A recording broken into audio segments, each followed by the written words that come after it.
오늘은 에스겔 33장 1절에서 6절까지 말씀 묵상합니다. 33장 1절에서 6절까지 말씀 읽습니다. 여호와의 말씀이 내게 임하여 이르시되 인자야 너는 네 민족에 말하여 이르라. 가령 내가 칼을 한 땅에 임하게 한다 하자 그 땅 백성이 자기들 가운데 하나를 택하여 파수꾼을 삼은 그 사람이 그 땅에 칼이 임함을 보고 나팔을 불어 백성이 경고하되 그들이 나팔 소리를 듣고도 정신 차리지 아니하므로 그 임하는 칼에 제거를 당하면 그 피가 자기 머리로 돌아갈 것이라. 그가 경고를 받았던들 자기 생명을 보존했을 것이나 나팔 소리를 듣고도 경고를 받지 아니하였으니 그 피가 자기로 돌아가리라. 그러나 칼이 임함을 파수꾼이 보고도 나팔을 불지 아니하여 백성들이 경고하지 아니하므로 그 중에 한 사람이 그 임하는 칼에 제거당하면 그는 자기 죄악으로 말미암아 제거되려니와 그 죄는 내가 파수꾼의 손에서 찾을 것이다. 아멘. 마지막 때 파수꾼의 사명의 중요성. 파수꾼은 시대 목사들이죠. 하나님의 말씀을 전해야 될 목사들. 이스라엘 유다를 하나님께서 많은 선지를 보내셔서 책망과 회개, 정죄성, 하나님 나라 회복을 위해서 끊임없이 말씀하셨죠. 끊임없이 부지런히 패역하고 완악하고 무지한 죄백성들은 하나님과 경고의 말씀을 버립니다. 듣지 않습니다. 마음이 완악하죠.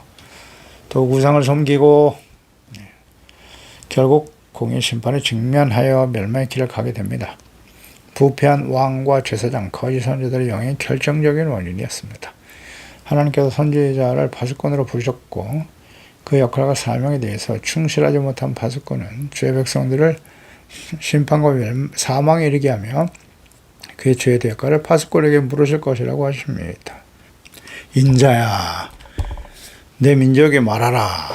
내가 칼을 한 땅에 임하게 한다 하자. 그 백성이 자기 땅 가운데 하나를 택하여 파수꾼을 삼았는데 그 사람이 땅에 칼이 임함을 보고도 나팔을 불어 백성이 경고하되 하나님의 공의 심판이 이루어지는 시기에 하나님께서 에스겔 선지자를 파수꾼으로 부르셨고 내 민족 즉 언약의 백성 이스라엘 유다 마지막 심판이 임한 때에 죄 백성들에게 하나님의 말씀을 전하며 경고하라고 하십니다. 칼을 한 땅에 임하게 했다. 내가 그래서 하나님이 하시는 겁니다. 칼은 전형적인 하나님의 심판의 방법이죠. 한 땅에 임할 전쟁입니다. 전쟁. 칼은 전쟁이죠. 이는 곧 유다 백성들의 임하게 될 바벨론의 침공을 의미하는 것입니다. 그러니까 이스라엘은 끊임없는 전쟁을 경험했죠. 과거에. 그 전쟁은 대부분 이스라엘이 하나님과 율법의 말씀을 버리고 거룩함을 상실하여 악을 행할 때였습니다. 하나님께서 징계의 도구로 사용하셨습니다. 이스라엘 백성, 언약의 백성 이스라엘은 계속되는 전쟁을 경험했습니다. 과거 사사시대가 있었고 하나님을 버리고 사람이 왕이 되어 다스리는 이스라엘, 초대 왕이었던 사울, 블레셋과 계속되는 전쟁. 이를 통해서 하나님께서 이스라엘 백성들을 징계하시고 회개하심으로써 거룩한 하나님의 자녀로의 회복을 이루게 하셨습니다. 여호수아 시대까지 가나안 땅을 정복하고 약속의 땅에 들어가서 여호수아가 죽은 이후에 이스라엘 백성들이 해야 할 거룩한 삶을 잃어버렸죠. 경건의 삶을 잃어버렸습니다. 제사장을 중심으로 해서 하나님의 성전에 나가 율법의 말씀을 듣고 죄를 버리고 제사를 통해서 용서받고 하나님이 다스리시는 하나님의 나라가 이롭고 거룩한 백성이 되는 일에 대해서 관심을 갖지 않았어요. 사사시대입니다. 각기 자기의 소견에 오른 대로 살다가 주변의 이방 나라들에 의해서 끊임없이 징계와 공격을 당했고 결국에는 왕신 하나를 버리죠. 사무엘 시대에 사람이 왕이 되어 다스리게 해주세요. 그렇게 시작된 왕정시대 지금 이 마지막에 이르게 된 것입니다. 사람이 왕이 되어 다스리는 삶의 나라의 결말이 이와 같다. 초대왕 사울 교만하죠. 그래서 다윗을 기름 부어 왕이 되게 하신 하나님의 뜻을 받아들이지 않죠. 끊임없이 대적하고 교만하다가 결국 블레셋과의 전쟁에서 죽죠. 그러니까 다윗은 이것을 알았어요. 악한 자는 하나님의 심판을 피할 수 없다. 내 손으로 하나님이 기름 부어 세운 왕을 죽이는 것은 죄를 범하는 것이다. 하나님의 손에 맡기죠. 하나님은 전쟁의 도구를 사용하여 블레셋과의 싸움에서 악한 사울을 제하십니다. 그렇게 하나님의 때를 기다리는 거예요. 이것이 의인이 해야 할 일이죠. 그러니까 전쟁은 하나님의 공의의 심판과 징계이고 회개와 돌이켜 용서받고 하나님 나라 오히려 거룩함을 회복하게 하시는 기회로 삼으시는 겁니다. 하나님의 사랑이죠. 주의 백성들의 칼이 임하게 되었음을 언급하신 이유는 당시 유다 백성들이 악을 행하며 돌이키지 않는 완악함과 교만으로 인해서 하나님께서 심판과 징계를 계획하시고 실천하실 것임을 의미하는 것입니다. 겁을 주려고 하시는 게 아니에요.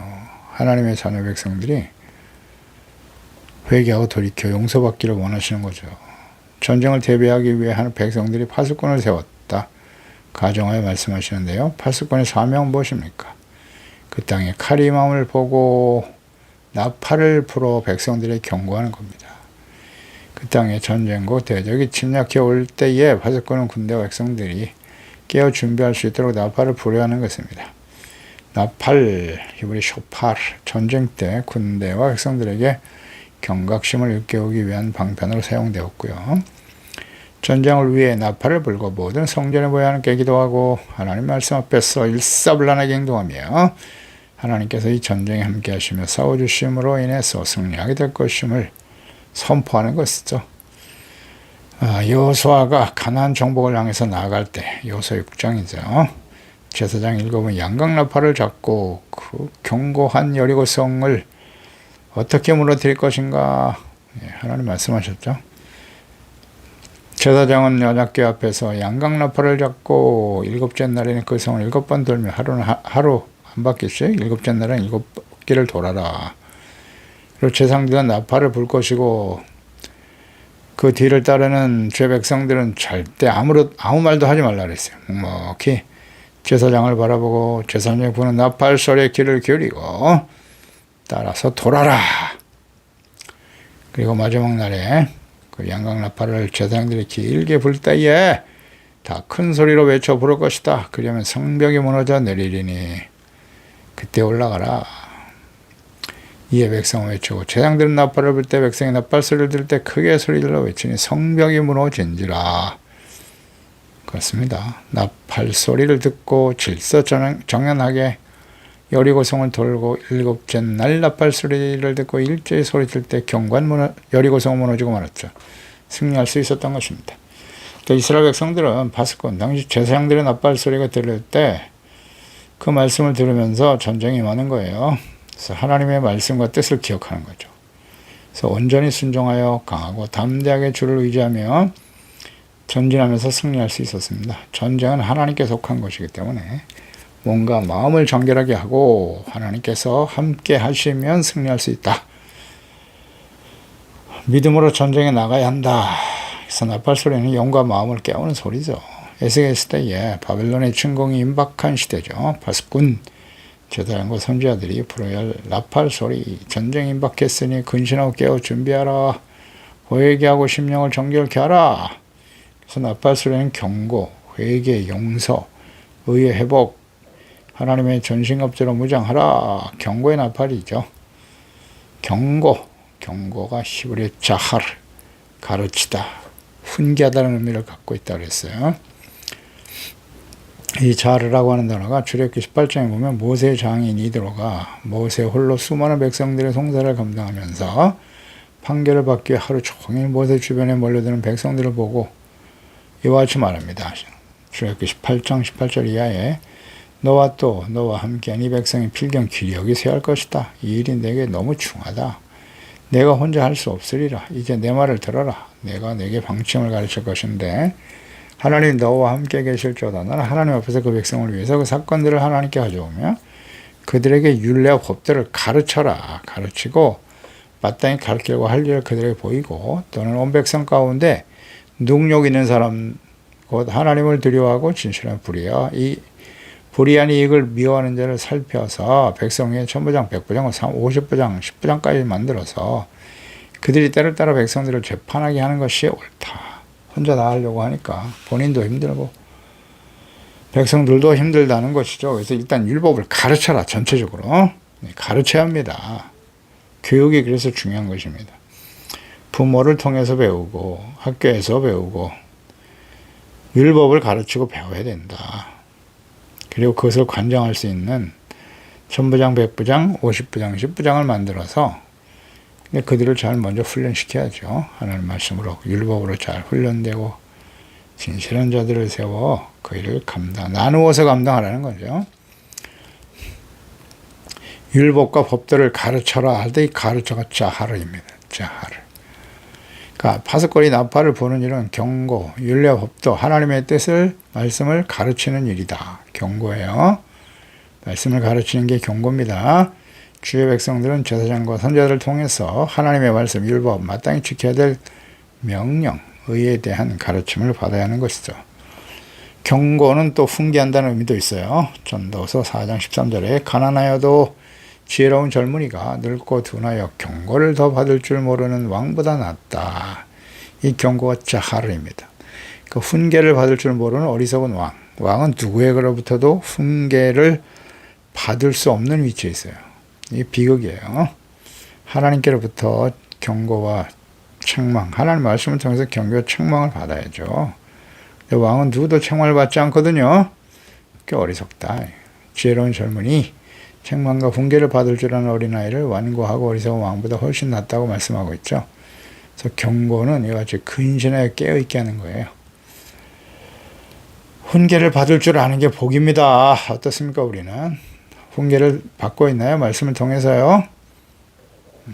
훈계를 받지 않으면 반드시 교만해지죠. 죄에 대해서 죄를 회개하지 않을 때 어떤 결과를 초래하게 되는가에 대해서 하나님의 공의의 속성, 회개하는 자에게 용서하시는 사랑의 하나님의 심을 분명히 알아야 합니다.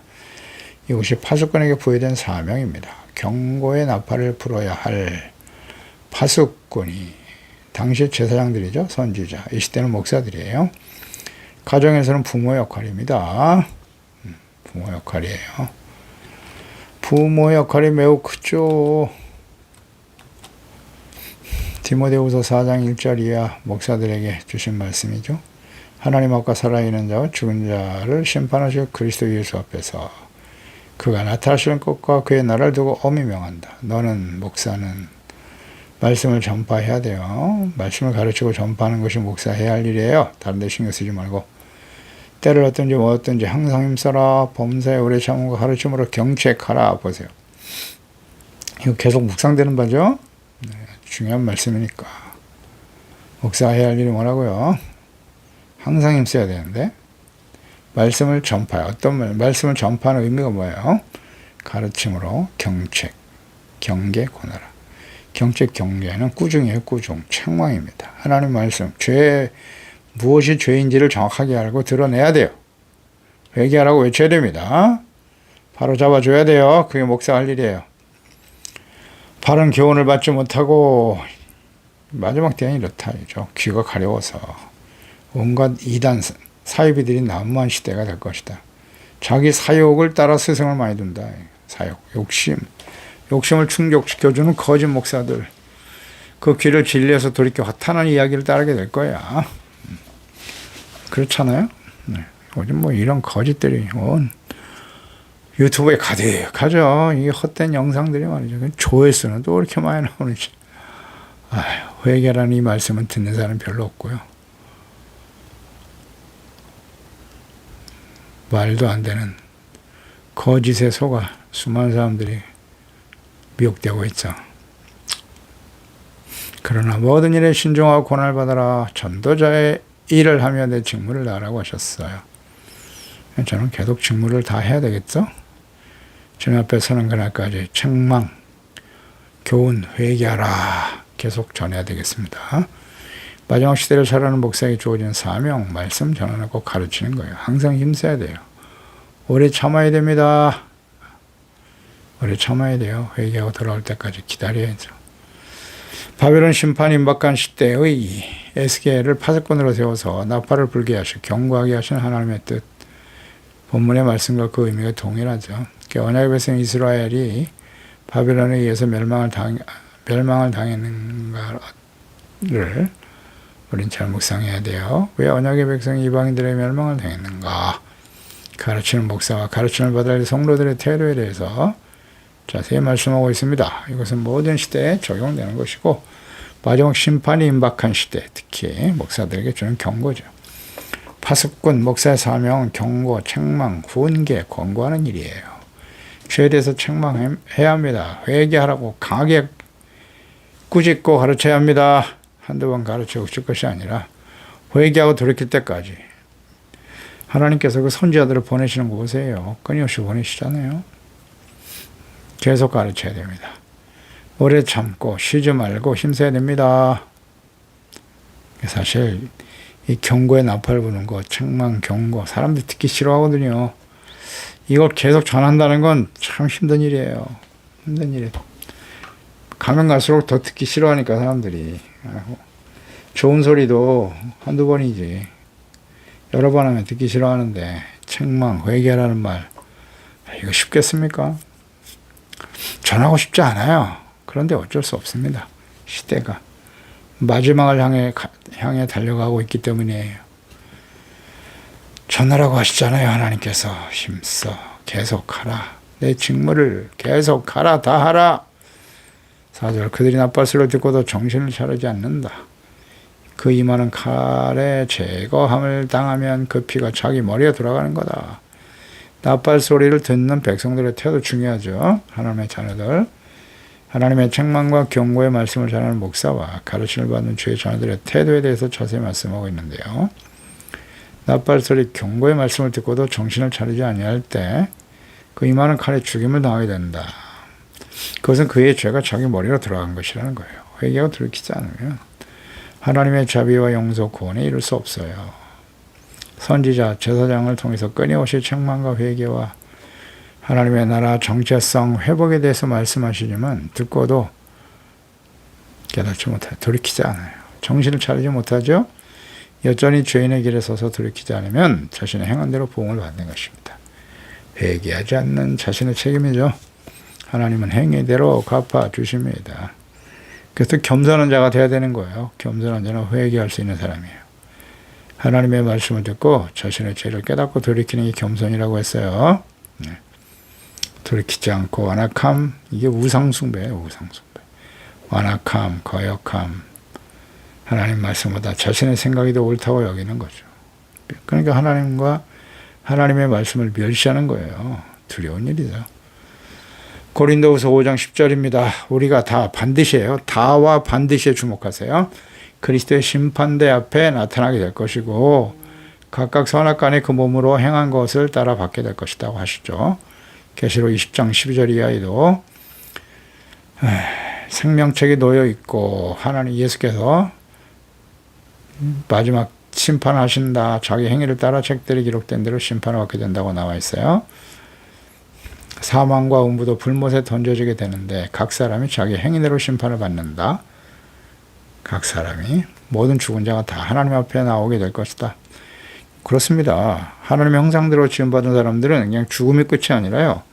죽은 후에는 반드시 하나님 앞에 다시 심판대 앞에 서게 된다는 거예요. 다 부활이에요. 부활. 그래서 선을 행한 자는 생명의 부활로, 악을 행한 자는 심판의 부활로 나오게 되는 거예요. 믿지 않는 자, 거짓 우상숭배자들, 점술자들, 거짓 선지자들 다 불 속에 들어갑니다. 그게 둘째 사망이라고 하시죠. 생명책에 기록되지 못한 자는 불못에 던져진다. 입술로만 주여 주여 하고 하나님의 말씀을 따르지 않는 자들도 주님이 내가 널 몰라 심판 행하시는 분이 예수님이시거든요. 예수님이 내가 너를 모른다고 하면 버려지는 거예요. 불의를 행하는 자들아 여기서 떠나라. 그렇습니다. 불법을 행하고 돌이키지 않는다. 그거 어떻게 될까요? 성경에 자세하게 나와 있지 않습니까? 왜 언약의 백성 이스라엘, 북이스라엘과 유다가 이방인들에 의해서 멸망을 당했는가를 잘 묵상하세요. 피하려고 하지 말고. 그 말씀의 의미가 무엇인가를 깊이 묵상하시기 바랍니다. 교훈이잖아요. 교훈. 그거 옛날이나 있고 지금 예수 믿는 우리에겐 그렇지 않다고요? 더 무서운 심판이 임할 것입니다. 안 그렇습니까? 하나님의 아들, 죄 없으신 하나님의 아들을 십자가에 죽기까지 우리를 사랑하시고 구원하시지 않았습니까? 알고도 믿지 않으면 더 큰 심판을 받게 되는 거예요. 어마어마하죠. 예? 더 무서운 하나님의 진노의 심판이 임하지 않겠냐고요. 왜 그 생각을 안 하죠? 그냥 예수 믿고 구원받았으니까 아무렇게나 살아도 죄 가운데 살아도 괜찮은 거예요? 아니요.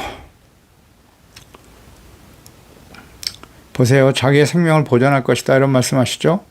5절에 납발소를 듣고도 경고를 받지 아니하였으니 그 피가 자기에게 돌아가는 것이다. 자기 생명.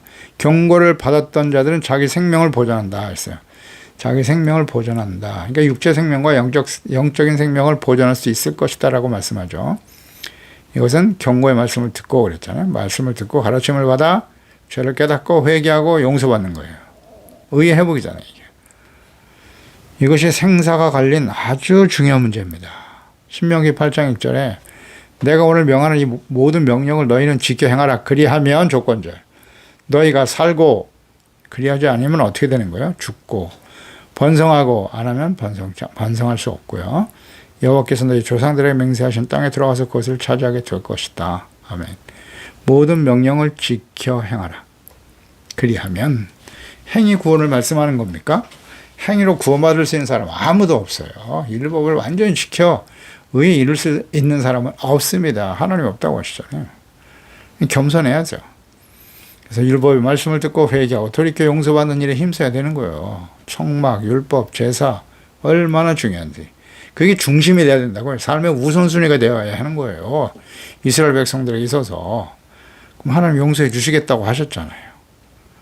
그런데 그걸 완전히 무시하죠. 반역하죠. 하나님을 버리고 우상을 향해 달려가죠.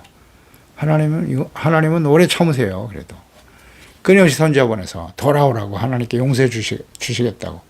그것까지 거부하잖아요. 하나님의 아들을 마지막으로 보내셨어요. 십자가에 못 박아버렸네. 누가? 주의 백성들, 언약의 백성, 본 백성이 그런 짓을 하는 거예요. 오늘 우린 다를까요? 은혜로 구원받았잖아요. 하나님의 아들 예수 그리스도의 대속의 은혜로 말미암아. 그럼 아무렇게나 살아도 되는 거예요? 그 이후에 하나님의 말씀을 잘 듣고 지켜 순종해야 합니다. 모르면 안 되는데요. 그래서 하나님의 말씀을 듣고 왜 듣는 거예요? 말씀을. 왜 묵상하십니까? 책망, 교훈, 바르게 함과 의로 교육받기 위해서, 자기 잘못을 깨닫고 회개하고 돌이키기 위해서, 용서받고 하나님과의 관계 회복, 거룩한 정체성 회복, 하나님의 나라와 의가 회복될 수 있도록 하기 위해서 예배드리고 말씀 묵상하는 겁니다. 가르침을 받는 하나님의 말씀을 지키면 사는 거고요. 말씀을 지키는 것이 그보다 하나님을 사랑하는 것이다. 청종 듣고 지켜 행하라. 그러면 뭐예요? 생명. 그렇지 않으면 사망. 뭐 어렵습니까? 계시록 3장 1절에 사대교회를 보세요. 마지막 시대의 교회 중에 사대교회가 있다. 그들은 살았다 하는 이름은 있는데 다 죽은 자다는 거예요. 무슨 뜻이에요? 살았다는 이름은 가졌는데 다 죽은 자래요. 그러므로 내가 어떻게 받았으면 어떻게 들었는지 생각하고 지켜 회개하라. 누구에게 하신 말씀입니까? 하나님의 자녀. 마지막 시대의 교인들. 만일 네가 일깨지 않으면 내가 도둑같이 이를 것인데 어느 때 내가 너를 내게 이르는지 내가 알지 못한다. 죽은 자의 의미를 잘 생각해 보세요. 살았다는 이름은 있는데 실제로는 죽은 자래요. 그럼 무슨 뜻이에요? 죽은 자라니? 죽은 자의 의미를 어떻게 묵상해 볼까? 마태복음 7장 21절에 나더러 주여 주여 하는 자마다 다 천국에 들어갈 것이 아니고 다만 하늘에 계신 내 아버지의 뜻대로 행하는 자가 들어간다. 그러니까 말씀을 듣고 회개하고 하나님의 뜻대로 순종하는 자가 천국에 들어간다는 뜻이잖아요. 그렇죠? 그런 사람이 살아있는 사람 아니에요? 산 자는 하나님과 함께 참여하게 되는 거고 죽은 자는 버려지는 거예요. 그 의미를 잘 생각해 보세요. 나는 죽은 자입니까? 산 자입니까? 하나님의 말씀과 뜻에 대해서 무관심해. 관심도 없어. 죽은 사람입니다. 하나님의 말씀을 듣고 죄를 깨닫고 회개하고 돌이켜 용서받을 수 있는 사람, 살아있는 사람. 뭐 어려워요. 아무리 말씀을 들어도 전혀 삶의 변화가 없어. 죽은 사람, 아예 구원받지 못했거나 뭐 모양은 있겠죠. 주님의 이름을 부르면서 모양 가지고 있을지 모르겠지만 살았다는 이름은 가졌으나 죽은 자라고. 건너지 못한 사람이거나 아니면 스스로 육신의 정욕을 따라 죄와 사망의 길에서 얻는 이익을 따라가는 거예요. 넓은 길로 가는 거죠. 예수님 말씀하셨잖아요. 좁은 문으로 가기를 힘써야 한다고. 누가 해야 되고? 우리가 해야 돼. 구원받은 우리 자신들이 해야 되는 일이에요. 나를 그냥 좁은 문으로 이끌어 주시옵소가 아니라 하나님 그런 분은 아니라는 거 아시죠? 의지적 결단이 필요해요. 말씀을 듣고 그 길을 따라가야지. 6절에 칼이 임함을 파수꾼이 보고도 나팔을 불지 아니하면 백성들이 경고하지 아니하였기 때문에 만약 그 일로 인해서 백성들이 죽게 된다면 그 백성은 죄악으로 인해서 스스로 사망에 이르게 될 수밖에 없지만 그 죄를 파수꾼의 손에서 찾는다는 말씀이잖아요. 파수꾼의 손에서 찾으리라. 회개라는 말씀을 전하지 않는 모든 시대의 제사장, 선지자, 이 시대의 거짓 목사들, 백성들의 경고와 책망, 회개라고 외치지 않는 목사들로 인해서 심판에 직면하면 죽임을 당하는 주의 자녀들 보세요. 언약의 백성이 죽음을 당한다니까요. 주님의 자녀들이 사망에 처할 수 있다는 거예요. 죽는 주의 자녀들은 그들의 죄로 인한 결과다. 불법을 행하는 자들아 내게서 떠나라고 말씀하시잖아요. 내가 너를 모른다고. 주여 제가 주님의 이름으로 선지자 노릇했습니다. 목사고 장로였고 권사였고 교회를 위해서 뭘 어떻게 했고 헌금도 많이 했고 봉사도 했고 주님의 이름으로 귀신도 쫓아냈어요. 내가 널 모르는데 이거 그냥 허투루 들으면 안 됩니다. 이런 말씀들을 나는 아닐 거야. 왜 스스로 그렇게 생각하십니까? 그런 사람은 다 교만한 사람이에요. 교만한 사람. 그 말씀을 듣고 찔림을 받아야죠. 두려운 마음이 생겨야지. 내가 그런 자리에 있으면 어떡하지? 난 그런 사람 아닌가? 그런 생각조차를 하질 않아요. 난 절대 그럴 일이 없어. 특히 목사들. 하나님 말씀대로 목사들이라고 해서 나는 절대 무슨 말과 행동을 해도 그건 다 의롭고 진실된 거고 자신은 바로 천국에 들어갈 것이다. 어리석은 자들이요. 회개하고 돌이킬 줄 모르니까 멸망의 길을 가는 겁니다. 자신의 말과 행동은 다 옳습니까? 사사시대 자기 소견에 옳은 대로 사는 거지요. 그건 그냥 우상숭배자지요. 우리가 완전한 사람이 어디 있어요. 말씀 듣고 돌이켜야죠. 회개하라. 그러니까 말씀을 전해야 들었는데 돌이키지 않아요. 그럼 그 죄로 인해서 죽습니다. 그러니까 회개라는 하나님의 말씀을 듣지 못했기 때문에 심판에 처하게 될 주의 자녀들 억울하다고 항변할 수 있겠죠. 우리는 목사님으로부터 누구로도 회개라는 말을 들어본 적이 없는데요. 다 잘되고 복받고 천국 갈 것이라고만 들었는데요. 자신을 바르게 가르쳐주지 않은 목사와 부모에게 책임이 있다고 항변을 하겠으나 하나님께서 단호하게 말씀하십니다. 뭐라고요? 비록 파수꾼이 가르치지 않고 책망과 경고를 받지 않더라도 주의 자녀들이 죄인의 길에 서며 악을 행하고 회개하고 돌이키지 않았기 때문에 어떻게 돼요?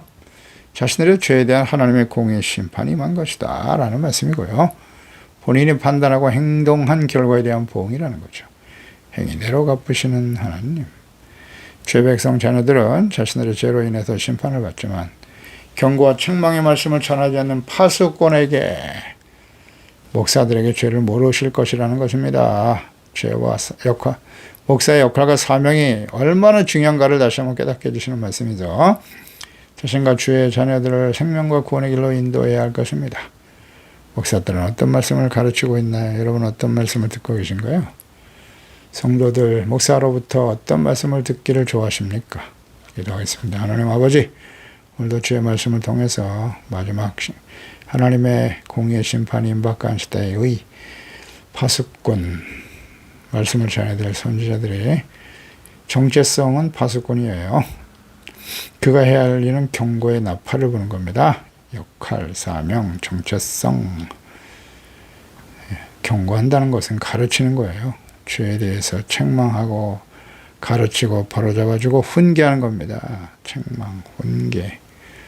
죄를 깨닫고 돌이켜 회개하고 용서받을 수 있도록 끊임없이 하나님의 말씀을 가르치고 외쳐야 합니다. 그것이 온전한 하나님의 종들이죠. 말씀을 전해야 될 종들의 역할과 사명입니다. 오늘 시대가 어떠한 시대인가요? 예수님의 재림과 마지막 심판이 임박한 시대죠. 아주 교만하고 악한 세대입니다.